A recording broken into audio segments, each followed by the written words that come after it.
YouTube, welcome back to the channel. It's your boy Rob Cam, and welcome back to the Rob Cam Show. And this one, yes, we're gonna be talking about this all week because the heel turn is that impactful that it's gonna be talked about. You're gonna be talked about for in history in general, but for this week, it's gonna be talked about like damn near every day till SmackDown, till WrestleMania. Is gonna be talked about. John Cena turned heel. If you haven't heard yet, he finally turned heel after 21 years, I believe, of being a face.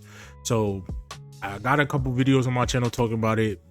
I'm gonna be honest, it's going to be the trending topic of the week. So I'm gonna just do feel me like. But as always, we reacted to WrestleMania.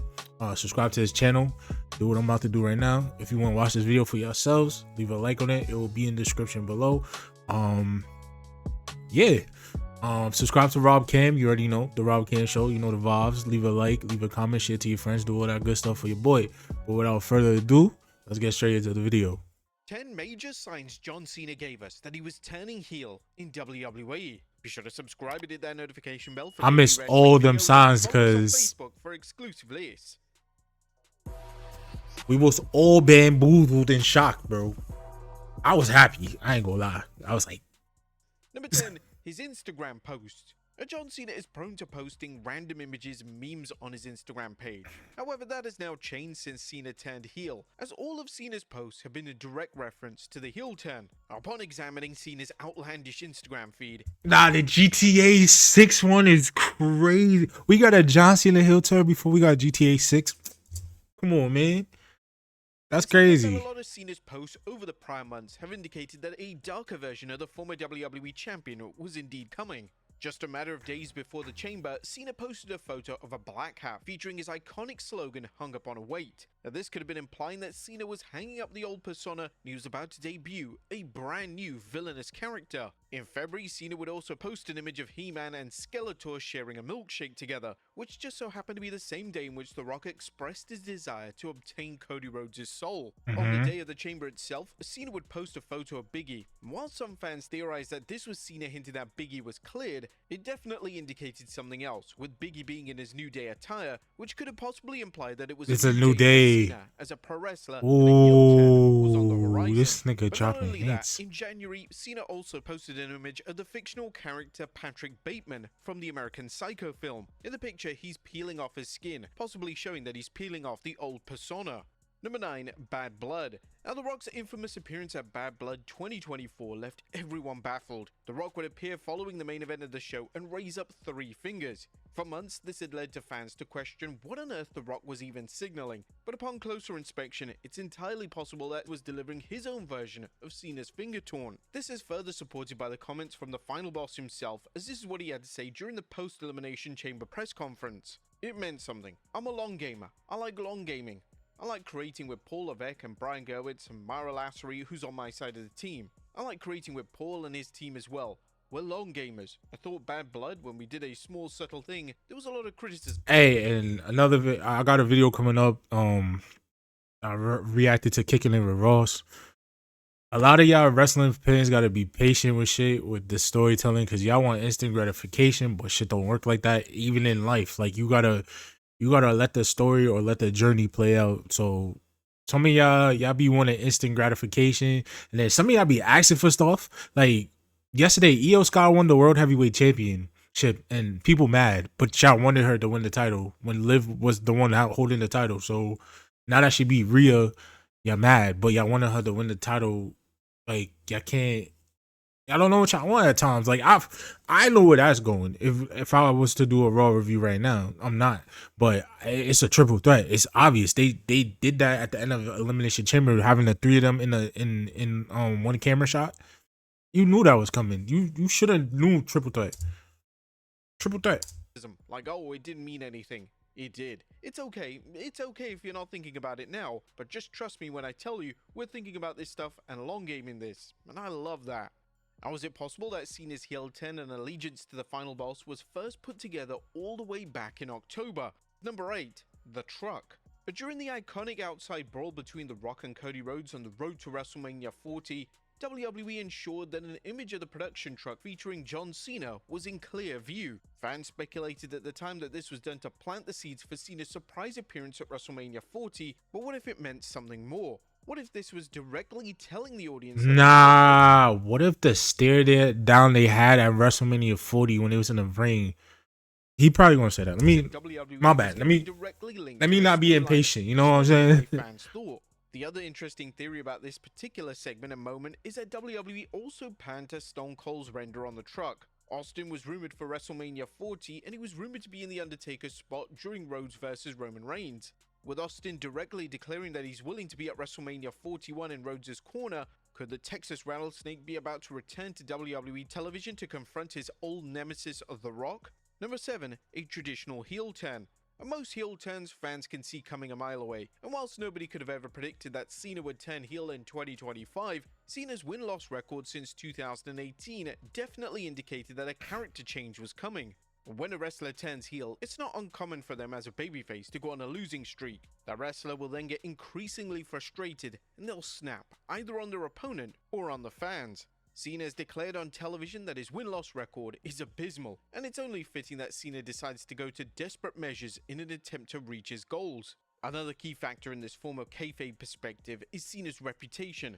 Cena was losing to names such as Austin Theory and Solo Sikoa, and Cena had quickly become a laughingstock. It could easily be explained that The Rock informed Cena that things need to change. Yo, I can't wait for Austin Theory to turn face. Cause we waiting for that. We waiting for that one. That one's gonna be that shit. Hopefully they know what they doing with that booking wise and keep his momentum going. But a heel John Cena versus a face Austin Theory is gonna be fire to me. I don't know why. And the only way to save his career was to turn to the dark side for the first time since 2003. Number 6, political power.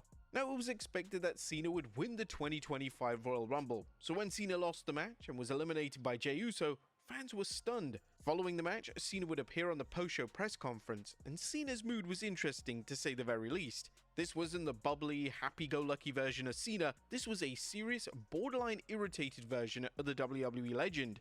Cena would sit down and declare the last time a main evented a WrestleMania was in 2013. That's a long time ago. The reason that hasn't been at the forefront in my mind, I've been a gimmick. I've been the first match. I've been in the middle. I've shared beers with the fans. My truth, my perspective, is I've always done what's best for business. But Cena's tone and language took a major shift, as he would then use his political sway to insert himself into the 2025 Elimination Chamber. Tonight, standing in the ring, I wanted this experience to be a tour of goodwill. I've openly admitted that I don't know how much I have left in the tank, and I just wanted to do something that would be nice for all of us to get together and have a good time. Unfortunately tonight, it's dawned on me that's not best for business. What is best for business is I main event WrestleMania. What is best for business is that I confidently say that I'm going to win a 17th championship. I'm announcing tonight that I will compete in the Elimination Chamber. Now, a babyface outright declaring that it's in the best interest of the company for them to main event is a very interesting move, and the fact that Cena was allowed to simply declare for the match definitely implies that someone higher up in WWE, that being the final boss, authorized this move. But on the topic of The Rock using his sway to book Cena in prominent positions, there is perhaps more to this than initially meets the eye. The Cody Rhodes and Rock segment was positioned in the main event of the Chamber show, which led to a lot of questions from fans. However, when it surfaced that Cena was turning on Rhodes and siding with The Rock, it made all the sense in the world. From a kayfabe perspective, The Rock is manipulating the format of the show, and it's possible that this has been occurring for a long time. Number 5, the Royal Rumble. When Jey Uso shockingly eliminated John Cena to win the Royal Rumble, Cena had a rather compelling reaction.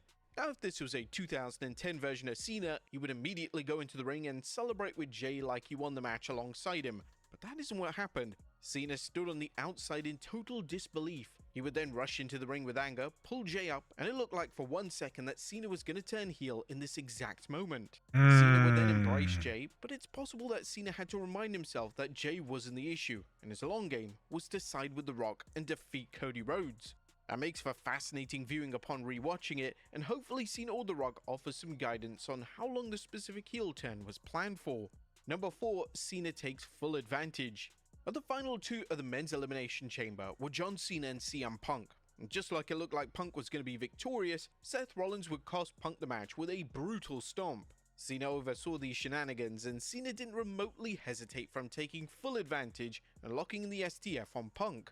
Fans noticed this during the chamber itself last weekend, as it was completely out of character for Cena, and now we know that Cena was doing whatever it took to win, and it didn't even matter how he won the match. A tainted win was still a win. Cena over the past 15 years or so has been extensively criticized for his version of the STF. Cena fails to lock it in fully, and it often looks like an utter joke of a finishing move. However, when Cena locked in the STF on Punk, it was almost as if Cena was choking Punk for real. It was tense and had a lot of genuine hatred behind it. If you're even listening clearly, you can hear John Cena saying, "I'm sorry, I'm sorry." Him saying sorry wasn't exactly the most heelish move, but it definitely played on John's conscience when he was taking full advantage. But the force was Cena definitely signaling to the audience that he wasn't playing around. This was a key indicator that the darker version of Cena was finally here in WWE. Even when Cena made his entrance at the Elimination Chamber event, you could see the seriousness in tone and the instant face switch in his entrance. Cena definitely knew shit was about to go down. Number 3, the PLE poster. Yo, what if he don't retire and he's just retiring the old gimmick? That's why he's saying the last time is now. Last time is now for me to be a babyface. Like, this is it. Like, I don't know. I just thought about that. Now, upon The Rock being officially announced for Elimination Chamber, WWE would quickly amend their official poster for the event. But the new poster would feature The Rock, John Cena, and Travis Scott. All 3 of these names were involved in the heel turn angle, and all 3 were responsible for the brutal beatdown of Cody Rhodes. This was WWE's way of hinting to the audience as to what was coming, and knowing what we now know about WWE and Triple H, this must have been deliberate. Nothing in modern day WWE is done for the sake of it, and this type of foreshadowing is one of the reasons as to why fans are so invested in the current product. Number 2, an industry-changing PLE. Now, on the weekend of Elimination Chamber, Triple H boldly tweeted out that Elimination Chamber would be an industry-changing event for WWE. Now, when the game first tweeted this out on X, he received some backlash, as WWE are the kings of hyperbole, but this was such a bold claim that WWE had to follow up with something meaningful. Even the CEO of TK, Area Manuel, said pretty good things are planned for the PLE, and he said this back in early February. WWE knew they had something that could change the landscape of the industry set for the show, and all of the signs were there for an angle which would shake WWE to its very core. Can I just say one thing? If you let a grown man touch your face like that, you might as well just call it a wrap. If a grown man, a brolic ass grown man goes like this to you, I'm not even allowing you to go like that. I know it's wrestling, but what the fuck is you doing? Like, what are you touching me for? And number 1, the true face of WWE. John Cena was heavily involved in the Cody Rhodes vs Roman Reigns WrestleMania 40 main event, and after Rhodes won, Cena was a key player in Rhodes' WWE title celebrations. But there were various shots of Cena eyeing up the WWE title, perhaps looking at a title that he, at one point in time, was looking unlikely to ever win again. Cena's behavior during this celebration is extremely over the top, and it's almost as if he's hiding his true feelings. Whilst there's been no confirmation on Cena's heel turn being planned that far in advance, if WWE... Nah, you know why I think it is? Because I hated when he used to over-exaggerate shit. Like, how he used to act bad. I feel like that is part of the story. Like, he's trying to really hide. I feel like this whole thing, this whole tour, correct me if I'm wrong. I feel like, and this is just me speculating. This is not true. This is just me just giving my take, basically. I feel as if John Cena, this whole tour, the reason why we got to this point in the tour shit is because he was trying to tell us like, yo, this version of me is now gone. Like, this hustle loyalty, that's dead. That's over with. There's no reason to keep this going. And that's why I feel like that's a farewell tour, because that's all from since I was a kid. That's all right. So we had what type of John? We had Dr. Thugonomics. I got into the beginning of that. We had military Cena, and then after that Super Cena. Military Cena and Super Cena is the same shit. I don't care what nobody says. So we basically haven't seen John Cena change character, but maybe just his clothes the past 21 years. You feel me? So I feel like this tour is a way for him to be like, yo, this is the last time you're gonna see me as this character, as this persona. Like, this is done. Maybe I'm right, maybe I'm wrong. Maybe he actually is gonna retire. But and back to the over exaggerating stuff, I feel like that is also something that makes sense. Like for him to hide his true feelings, because yo, bro, I be looking at him now. I be like, yo, bro, what happened to you? I know you Super Cena, but you doing a little too much. You a little too overzealous or whatever you want to use in that terminology, but not. Yeah, I got a little bit of a vocabulary. You feel me? You feel me? You gotta use big words sometimes. Anyway, but yeah, he be over exaggerating like his actions, his moves. It's just like I'd be like, bro, why are you so hype? Like, why you? I mean, in my head at the time, like, all right, he's almost done, so he's just enjoying himself. Like, let me let his rock. It was cringe to watch. I hated it. I still hate it, and I love this. I love this whole heel shit. I love how it's going, and I'm ready to see where it goes because it's deserved, bro. The man been doing his thing, carrying the company during a bad time, '07. If you know what happened in '07, you I don't need to explain to you what happened. If you know, you know. Carrying it from that to a PG era to the product having to be modified to keep the wrestlers and the safe, keep the wrestlers safe and the product safe and the people entertained, the kids, keep them from being too much influence. Because I was in the school.